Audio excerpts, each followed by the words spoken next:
our politic is sometimes uh, informing our faith rather than our faith informing our politics.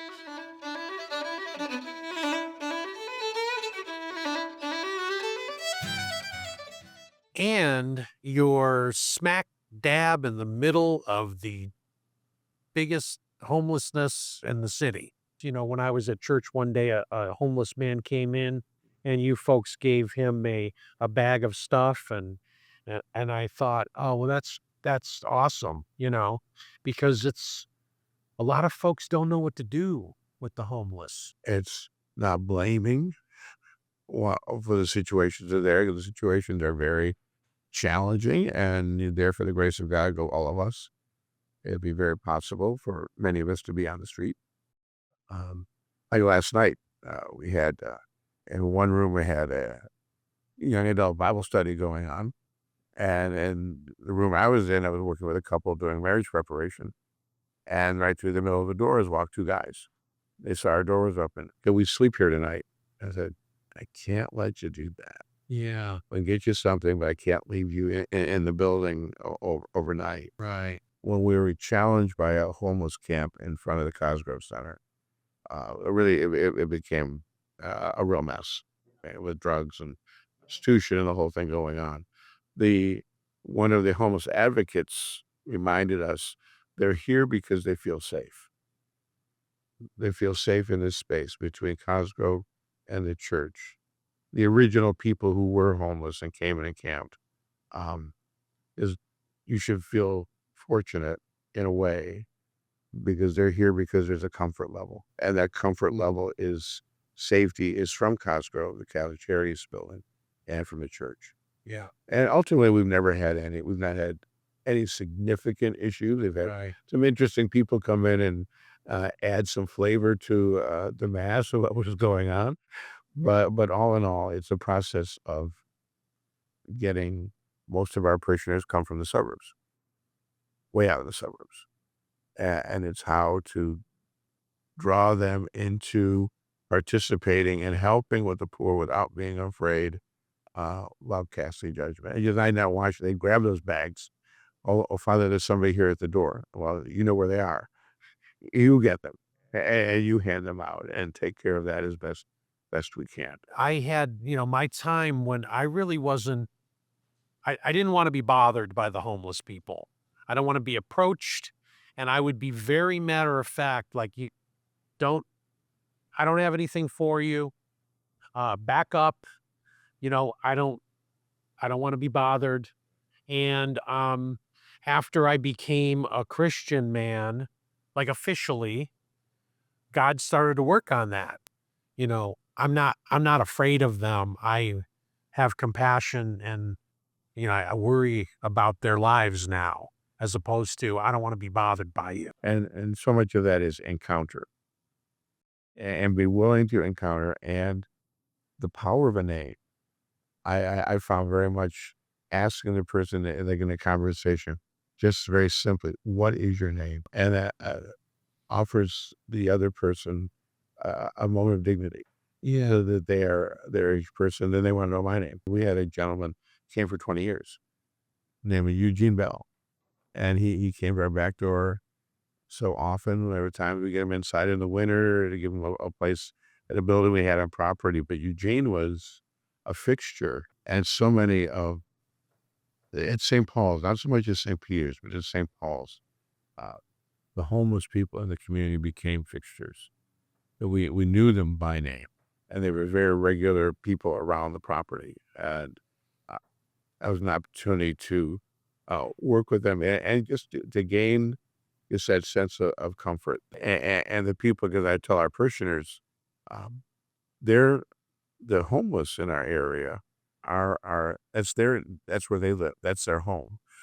And our parishioners are coming in from the suburbs into their neighborhood, into their community. So actually our parishioners are visitors in the midst, and the homeless around St. Peter's and Cosgrove and the county welfare building and all of those they're the residents. And our parishioners are the visitors and coming in, and how can we be present to them without enabling. There are other ways to do things, like our young adults have, subway cards. They keep subway cards in their Oh, wallets. 'cause there's a Subway across Across the street, and there's Dunkin' right across the street here. Keep it, and somebody comes to ask for something, they'll give them the card. We give the bag, the care, share the share the care bags with all kinds of, food and water, and depending on who puts them together, gloves, hats, whatever people can imagine would be helpful.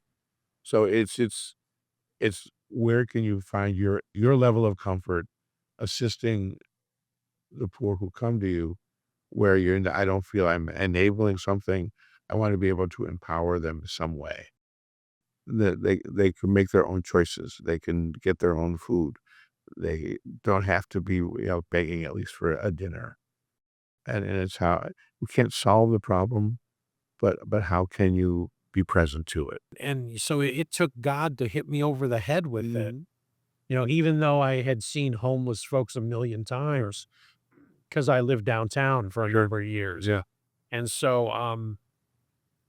you know, I'm ashamed of the past, but I'm hopeful about the future, Right. Right. and I'm grateful and thankful to God for opening my eyes and not letting them be the wrong kind of fixture. Mhm.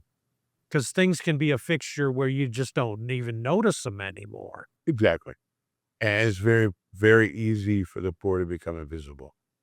Then we don't see them anymore, and they're just not part of our vision. Or I move out to an exurb because I don't want to see it anymore. I don't want to deal with it anymore. If I move away, and it's a challenge. But so many of the saints, in their stories, have these moments of encountering the poor.